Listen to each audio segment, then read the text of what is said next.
അസ്സലാമു അലൈക്കും വറഹ്മത്തുള്ളാഹി വബറകാതുഹു. എല്ലാ മാന്യ പ്രേക്ഷകർക്കും ഖുർആൻ സദ്വചനത്തിലേക്ക് ഒരിക്കൽ കൂടി സ്നേഹത്തോടെ സ്വാഗതം. വിശുദ്ധ ഖുർആനിൻ്റെ വിവിധ അധ്യായങ്ങളിലെ ആശയങ്ങളാണ് നമ്മൾ പഠിച്ചുകൊണ്ടിരിക്കുന്നത്. ഇന്ന് നമ്മൾ പഠിക്കാൻ ശ്രമിക്കുന്നത് സൂറ ബഖറയിലെ ആയത്തുൽ കുർസിയാണ്. അതായത് 255-ാമത്തെ വചനം.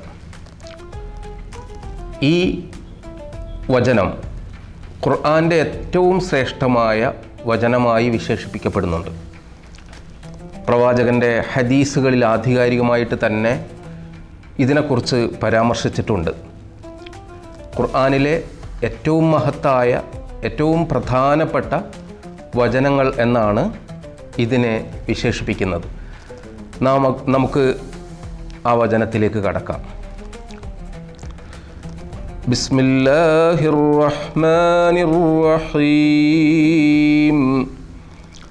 അല്ലാഹു ലാ ഇലാഹ ഇല്ലാ ഹുവൽ ഹയ്യുൽ ഖയ്യൂം لا تأخذه سنة ولا نوم له ما في السماوات وما في الأرض من ذا الذي يشفع عنده إلا بإذنه يعلم ما بين أيديهم وما خلفهم ولا يحيطون بشيء من علمه إلا بما شاء وسع كرسيه السماوات والأرض ولا يؤوده حفظهما وهو العلي العظيم. صدق الله സദഖല്ലാഹുൽ അലിയുൽ അലീം. സൂറ ബഖറയിലെ 255-ാമത്തെ വചനമാണ് നമ്മളിപ്പോൾ കേട്ടത്, അഥവാ ആയത്തുൽ കുർസി. കുർസി എന്ന അറബി പദത്തിൻ്റെ അർത്ഥം കസേര എന്നാണ്. അപ്പോൾ കസേര എന്ന് പറഞ്ഞാൽ കേവലം ഇരിക്കാനുള്ളൊരു ഉപകരണം എന്നതിലപ്പുറം നമ്മുടെ പ്രതാപത്തെ, അധികാരത്തെ സൂചിപ്പിക്കുന്നുണ്ട്. അധികാരത്തിന് വേണ്ടി, അല്ലെങ്കിൽ അവൻ കസേര വിട്ടുകൊടുക്കില്ല, കസേരക്ക് വേണ്ടി പ്രവർത്തിക്കുന്നു എന്നൊക്കെ സാധാരണഗതിയിൽ പ്രയോഗിക്കാറുണ്ടല്ലോ. അപ്പോൾ ആയത്തുൽ കുർസി എന്ന് പറഞ്ഞാൽ നമ്മുടെ ഒരു സിംഹാസനത്തിൻ്റെ, അധികാരത്തിൻ്റെ ഒക്കെ വിഷയങ്ങൾ പരാമർശിക്കുന്ന കാര്യമാണ്. അതായത് സർവശക്തനായ ദൈവത്തിൻ്റെ ആധിപത്യത്തെക്കുറിച്ച്, അവൻ്റെ സമഗ്രമായ അവൻ്റെ പ്രതാപത്തെക്കുറിച്ച്, ആധിപത്യത്തെക്കുറിച്ച് എല്ലാം ചർച്ച ചെയ്യുന്ന വചനമാണ് നമ്മളിപ്പോൾ പഠിക്കാൻ ശ്രമിക്കുന്നത്. അല്ലാഹു ലാ ഇലാഹ ഇല്ലാഹു. അല്ലാഹു ലാ ഇലാഹ, അവനല്ലാതെ ഒരിലാഹുമില്ല. അതായത് അള്ളാഹു എന്ന് പറഞ്ഞാൽ പ്രപഞ്ചനാഥനെക്കുറിച്ച് പറയുന്നതാണ്. സർവേശ്വരൻ, സർവശക്തൻ, ഈശ്വരൻ, ഏതൊക്കെ പേരിൽ ദൈവത്തെ വിളിക്കുന്നുവോ അതാണ് അള്ളാഹു. അള്ളാഹു കേവലം ഒരു അറബി ഒരു ഗോത്ര ദൈവം എന്ന സങ്കല്പത്തിലല്ല. ലാ ഇലാഹ, അള്ളാഹുവിൻ്റെ വ്യക്തിത്വം, അള്ളാഹുവിൻ്റെ ദാത്ത് പൂർണ്ണമാകുന്നത് ലാ ഇലാഹ ഇല്ലാഹു, ആരാധനക്കർഹൻ അവനല്ലാതെ മറ്റാരുമില്ല. കാരണം മറ്റെല്ലാം പടപ്പുകളാണ്, അവനാണ് പടച്ചവൻ. അവൻ്റെ സർവാധിപത്യത്തെക്കുറിച്ചിട്ടാണ് ഇവിടെ സംസാരിക്കുന്നത്. മനുഷ്യരിൽ നിന്ന് വിഭിന്നമായി ദൈവത്തിൻ്റെ വിശേഷണങ്ങളാണ് അടുത്ത ഭാഗങ്ങൾ പറയുന്നത്. അൽ ഹയ്യുൽ ഖയ്യൂം. ഹയ്യ് എന്ന് പറഞ്ഞാൽ ജീവിക്കുന്നവനാണ്, പക്ഷേ സൃഷ്ടികളുടെ ജീവനല്ല, എന്നെന്നും ജീവിക്കുന്നവൻ. മനുഷ്യരാവട്ടെ, മൃഗങ്ങളാവട്ടെ, പ്രപഞ്ചത്തിലെ സർവ്വചരാചരങ്ങളാവട്ടെ, അവനൊരിക്കൽ ജനിക്കുകയും ജീവിക്കുകയും മരിച്ചും പോകുന്നുണ്ട്. പക്ഷേ ദൈവത്തിൻ്റെ പ്രത്യേകത അവൻ എന്നെന്നും ജീവിക്കുന്നവനാണ്. അൽ ഖയ്യൂം, ഖയ്യൂം എന്ന് പറഞ്ഞാൽ എല്ലാം നിയന്ത്രിക്കുന്നവനും പരിപാലിക്കുന്നവനും അവനാണ്. അപ്പോഴാണ് അള്ളാഹുവിൻ്റെ ദൈവത്തിൻ്റെ അപ്രമാദിത്വം നമുക്ക് ബോധ്യപ്പെടുന്നത്. പടച്ച തമ്പുരാൻ്റെ കഴിവ്, പടച്ച തമ്പുരാൻ്റെ ആധിപത്യത്തിൻ്റെ വ്യാപ്തിയെ, വിശാലതയെ പഠിക്കാൻ വേണ്ടിയാണ്, ബോധ്യപ്പെടാൻ വേണ്ടിയിട്ടാണ് ഈ വചനങ്ങൾ നമ്മെ കേൾപ്പിക്കുന്നത്. അതിനുശേഷം പറയുന്നു, ലാ തഅഖുദുഹു സിനത്തുൻ വലാ നൗം, അവനെ പിടികൂടുകയില്ല, അവനെ ബാധിക്കുകയില്ല. സിനത്തും വലാ നൗം, മയക്കവും ഉറക്കവും രണ്ടും രണ്ടാണല്ലോ.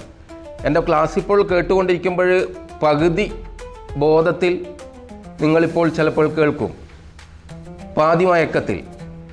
ബോധം പകുതിയും അബോധാവസ്ഥ പകുതിയായിട്ടുള്ളൊരു അവസ്ഥയാണ് പലപ്പോഴും മയക്കമെന്ന് പറയുന്നത്. അപ്പം മയക്കവും അവനെ ബാധിക്കില്ല, വലാ നൗം, ഉറക്കവും ബാധിക്കില്ല. കാരണം മനുഷ്യൻ്റെ പരിമിതികളാണ് അവൻ്റെ ചെറിയ പോരായ്മക്കുള്ളിൽ, അവൻ്റെ ചെറിയൊരു കഴിവിൻ്റെ വൃത്തത്തിനുള്ളിൽ അവൻ കുറച്ച് പ്രവർത്തിക്കുമ്പോഴേക്ക് അവൻ ക്ഷീണിതനാകുന്നു, അവൻ ഉറങ്ങേണ്ടി വരുന്നു. എന്നാൽ ഒരു സെക്യൂരിറ്റി 24 മണിക്കൂറും വിജിലൻ്റായി ജാഗ്രതയോടെ പ്രപഞ്ചത്തെ മുഴുവൻ പരിപാലിക്കുന്ന ഒരാൾ, ആ പ്രപഞ്ചശക്തി, പരാശക്തി എന്ന് പറയുന്ന അള്ളാഹുവിനെ ഉറക്കവും മയക്കവും ബാധിക്കില്ല എന്നാണ് പറയുന്നത്. ലഹു മാ ഫിസ് സമാവാതി വൽ അർദ്, ആകാശഭൂമിയിലുള്ളതെല്ലാം അവനുള്ളതാണ്, അവൻ്റെ നിയന്ത്രണത്തിലാണ്, അവൻ്റെ ആധിപത്യത്തിലാണ്. മൻ ദല്ലദീ യശ്ഫഉ ഇൻദഹു ഇല്ലാ ബിഇദ്നി, അവനോട് ശുപാർശ ചെയ്യാൻ ആരുണ്ട് അവൻ്റെ അനുവാദമില്ലാതെ? ദൈവം ചോദിക്കുകയാണ് വിശുദ്ധ വചനത്തിലൂടെ. അപ്പം ദൈവത്തിന് വേണ്ടി, ദൈവത്തിനോട് ശുപാർശ ചെയ്യാൻ പോലും സാധിക്കാത്തത്ര വിധത്തിലുള്ള അധികാര പ്രതാപത്തോടു കൂടിയാണ് അവനുള്ളത്. എന്നാൽ അള്ളാഹു അനുവദിച്ചാൽ ശുപാർശ ചെയ്യുകയും ചെയ്യുമെന്നാണ് ഈ വചനത്തിൽ പറയുന്നത്. യഅലമു മാ ബൈന ഐദീഹിം വമാ ഖൽഫഹും, മുന്നിലുള്ളതും പിന്നിലുള്ളതുമെല്ലാം അവൻ അറിയുന്നവനാണ്. മനുഷ്യൻ്റെ പരിമിതി, പ്രകൃതിയിലെ ചരാചരങ്ങളുടെ പരിമിതി ഇവിടെയും ബോധ്യപ്പെടുകയാണ്. നമ്മുടെ ഈ നഗ്നനേത്രങ്ങൾ കൊണ്ട് കാണാവുന്ന മുന്നിലുള്ള പരിധിയുണ്ട്, നമുക്ക് ഇത്ര അകലത്തിൽ മാത്രമേ കാണാൻ സാധിക്കുകയുള്ളൂ. അല്ലെങ്കിൽ പിറകിൽ നമുക്ക് കാണാൻ സാധിക്കില്ല. പിറകിൽ നിന്ന് കുത്തുമ്പോൾ, പിറകിൽ നിന്ന് ആക്രമിക്കുമ്പോൾ അത് തിരിച്ചറിയാൻ വരെ സാധിക്കാത്ത രീതിയിലുള്ള പരിമിതികളുണ്ട് സൃഷ്ടികൾക്ക്. പക്ഷേ അവൻ മുന്നിലും പിന്നിലും എന്ന് പറഞ്ഞാൽ നാളത്തെയും ഇന്നലത്തെയും എല്ലാ കാര്യങ്ങളും അറിയുന്നവനും അതിൻ്റെ എല്ലാം ആധിപത്യമുള്ളവനുമാണ് അള്ളാഹു എന്നാണ് ഈ വചനങ്ങളിൽ പറയുന്നത്. വലാ യുഹീതൂന ബിശൈഇൻ മിൻ ഇൽമിഹി ഇല്ലാ ബിമാ ശാഅ, ചെറിയൊരു അറിവ് അവൻ്റെ ഇച്ഛയോടുകൂടിയല്ലാതെ സൂക്ഷ്മമായി നമുക്ക് മനസ്സിലാക്കാൻ സാധിക്കില്ല. ഒരു അദൃശ്യ ജ്ഞാനവും സൂക്ഷ്മമായ ജ്ഞാനവും ആർജിച്ചെടുക്കാൻ, അറിയാൻ അവൻ്റെ ഇച്ഛയില്ലാതെ സൃഷ്ടികൾക്ക് സാധിക്കില്ല എന്നാണ് അടുത്ത വചനങ്ങളിൽ സൂചിപ്പിക്കുന്നത്. വസിഅ കുർസിയുഹുസ് സമാവാതി വൽ അർദ്, അവൻ്റെ സിംഹാസനം, അവൻ്റെ അധികാരം ആകാശത്തോളം ഭൂമിയോളം വിശാലമാണ്. അതിന് കേവലം നമുക്കൊക്കെ ഇപ്പോൾ ലോകത്ത് അറിവിനും അധികാരത്തിനും പരിധിയുണ്ട്. ചിലരുടെ അധികാരം പരിമിതമായൊരു പഞ്ചായത്തിലാണ്, അല്ലെങ്കിൽ ഒരു ജില്ലയിലാണ്, അല്ലെങ്കിൽ ഒരു സംസ്ഥാനത്ത്, അല്ലെങ്കിൽ ഒരു സ്ഥാപനത്തിൽ, അല്ലേ, അല്ലെങ്കിൽ ഒരു ക്ലബിൽ, അല്ലെങ്കിൽ ലോകത്തിൻ്റെ ഏതെങ്കിലും ഒരു ഭാഗത്ത്. അവിടെയൊക്കെ അധികാരം പരിമിതപ്പെടുമ്പോൾ വസിഅ കുർസിയുഹുസ് സമാവാതി വൽ അർദ്, ആകാശ ഭൂമിയോളം വിശാലമാണ് അവൻ്റെ അധികാര സിംഹാസനം, അവൻ്റെ ഭരണം, അവൻ്റെ നിയന്ത്രണം എന്നാണ് ഈ വചനങ്ങളിലൂടെ നമ്മൾ പഠിക്കുന്നത്. വലാ യഊദുഹു ഹിഫ്ളുഹുമ, ഈ ആകാശത്തെയും ഭൂമിയെയും സംരക്ഷിച്ച് പരിപാലിക്കുന്നതിൽ അവനെ യാതൊരു ക്ഷീണവും ബാധിക്കുകയില്ല. നമ്മളൊക്കെ ചെറിയൊരു കാര്യം ചെയ്യുമ്പോൾ തന്നെ കുറച്ച് കഴിയുമ്പോഴേക്ക് നമ്മൾ മടുത്ത് തളർന്ന് അവശരായി നിൽക്കും. എന്നാൽ മനുഷ്യന് തുല്യമല്ല ദൈവത്തിൻ്റെ കഴിവുകൾ, ദൈവത്തിൻ്റെ ഇടപെടലുകൾ, ദൈവത്തിൻ്റെ സംവിധാനങ്ങൾ എന്നാണ് ഈ മഹത്തായ വചനങ്ങളിലൂടെ നമ്മൾ മനസ്സിലാക്കുന്നത്. വഹുവൽ അലിയുൽ അലീം, അവനാണ് അത്യുന്നതൻ. അലീം, അവനാണ് ഏറ്റവും മഹാനായിട്ടുള്ള ആളുകൾ. ഇത് പടച്ചവൻ്റെ പ്രത്യേകതകൾ ഇങ്ങനെ എണ്ണി പറഞ്ഞുകൊണ്ടിരിക്കുകയാണ്. അതിലുള്ള പ്രധാനപ്പെട്ടൊരു സംഗതി ആദ്യം അള്ളാഹുവിനെ പറ്റി പറഞ്ഞിട്ട് അൽ ഹയ്യുൽ ഖയ്യൂം എന്ന് പറയുന്നുണ്ട്. ദൈവത്തിൻ്റെ വിശേഷണം അത്. 99 നാമങ്ങളുണ്ട് ദൈവത്തിന്, പല പല പല വിശേഷങ്ങൾ. ആ വിശേഷങ്ങളിൽ പ്രധാനപ്പെട്ട ഒരു വിശേഷമാണ് അവൻ എന്നെന്നും ജീവിക്കുന്നവനാണ്, എല്ലാം സംരക്ഷിച്ച് പരിപാലിക്കുകയും നിയന്ത്രിക്കുകയും ചെയ്യുന്നവനാണ്. അതോടൊപ്പം ഈ വചനം അവസാനിക്കുന്നത് വഹുവൽ അലിയുൽ അലീം, 2 വളരെ പ്രത്യേകമായ അവൻ്റെ വിശേഷണങ്ങളോടുകൂടിയാണ് ഈ ആയത്ത് അവസാനിക്കുന്നത്. അലിയുൽ അലീം, അത്യുന്നതനും മഹാനുമാണ് അവനെന്നാണ് ഇതിലൂടെ സൂചിപ്പിക്കുന്നത്. അപ്പോൾ ഈ വചനങ്ങളുടെ പ്രത്യേകത, ഈ ഖുർആനിൻ്റെ ഏറ്റവും പ്രധാനപ്പെട്ട ഒരു വചനമായി ഇത് വിശേഷിപ്പിക്കപ്പെടാൻ കാരണം ദൈവത്തിൻ്റെ ഈ ലോകത്തെ നിയന്ത്രിക്കുന്നതിനെ കുറിച്ചിട്ടുള്ള വളരെ ശ്രദ്ധേയമായ പരാമർശങ്ങളാണ് ഇതിലൂടെ നടത്തുന്നത്. നമ്മുടെ പരിമിതി, അതേസമയത്ത് ദൈവത്തിൻ്റെ അപാരമായ അനുഗ്രഹങ്ങൾ ഒക്കെ നമ്മെ ബോധ്യപ്പെടുത്തുന്ന വചനങ്ങളാണിത്.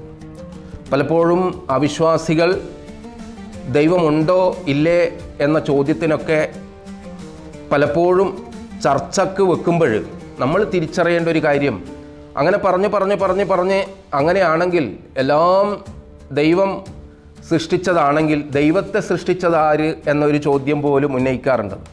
ആ ചോദ്യത്തിന് പോലും പ്രസക്തമല്ലാത്ത രീതിയിൽ എന്നെന്നും ജീവിച്ചുകൊണ്ട് സർവ ചരാചരങ്ങളെയും പോറ്റി സംരക്ഷിച്ച് പരിപാലിച്ചുകൊണ്ട് കൃത്യമായ വ്യവസ്ഥയിലൂടെ ദൈവം മനുഷ്യരെ മാത്രമല്ല ഈ പ്രകൃതിയിലെ സകല വസ്തുക്കളെ, സൂര്യനെയും ചന്ദ്രനെയും ആകാശത്തെയും ഭൂമിയെയും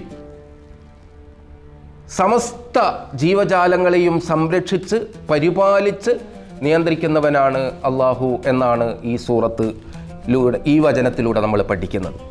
ഈ വചനം ഇത്രയും ശക്തമായ വചനമായതുകൊണ്ട് തന്നെ വിശ്വാസി എപ്പോഴും മുറുകെ പിടിക്കേണ്ട, നിരന്തരം പാരായണം ചെയ്യേണ്ട, ഉരുവിടേണ്ട ഒരു വചനമായി പ്രവാചകൻ സല്ലല്ലാഹു അലൈഹി വസല്ലമ നമ്മളെ പഠിപ്പിച്ചിട്ടുണ്ട്. അതായത് പിശാചിൽ നിന്ന്, പേടിയിൽ നിന്ന്, ശത്രുക്കളിൽ നിന്ന് ഒക്കെ തടയുന്ന, സംരക്ഷിക്കുന്ന വലിയ അത്ഭുതകരമായിട്ടുള്ള വചനങ്ങളാണ് ഈ ആയത്തുൽ കുർസി എന്ന് സഹിഹായ ഹദീസുകളിൽ പ്രവാചകൻ സല്ലല്ലാഹു അലൈഹി വസല്ലമ വിശ്വാസികളെ പഠിപ്പിച്ചിട്ടുണ്ട്. അത് അനുഭവവേദ്യമാണെന്ന് പലരും സാക്ഷ്യപ്പെടുത്തിയിട്ടുമുണ്ട്. അതായത് നമ്മൾ ഭയക്കുന്ന നേരം, പതറുന്ന നേരം, പരാജയപ്പെടുന്ന നേരം, അപ്പോൾ ഉറങ്ങാൻ കിടക്കുന്ന നേരത്തൊക്കെ ആയത്തുൽ കുർസി പതിവാക്കുന്ന ആളുകളുണ്ടായിരുന്നു, മഹാന്മാരുണ്ടായിരുന്നു. അവരുടെ ജീവിതത്തിൽ അതൊരു പ്രകാശമായി, കരുത്തായി, മുന്നോട്ട് ഉള്ള പോക്കിന് ശക്തമായൊരു ആയുധമായി, പ്രതിരോധത്തിനുള്ള ആയുധമായി ഈ ആയത്തുൽ കുർസി മാറിയിട്ടുണ്ടായിരുന്നു. ആയത്തുൽ കുർസി എന്ന ദിവ്യമായ വചനത്തെ മനസ്സിലാക്കാനും പഠിക്കാനും അത് ജീവിതത്തിൽ പകർത്താനും നമുക്ക് ദൈവത്തിൻ്റെ അനുഗ്രഹമുണ്ടാവട്ടെ എന്ന് പ്രാർത്ഥിക്കുകയാണ്. നാളെ മറ്റൊരു വിഷയവുമായി, മറ്റൊരു വചനവുമായി കാണുന്നതുവരെ മഅസ്സലാം.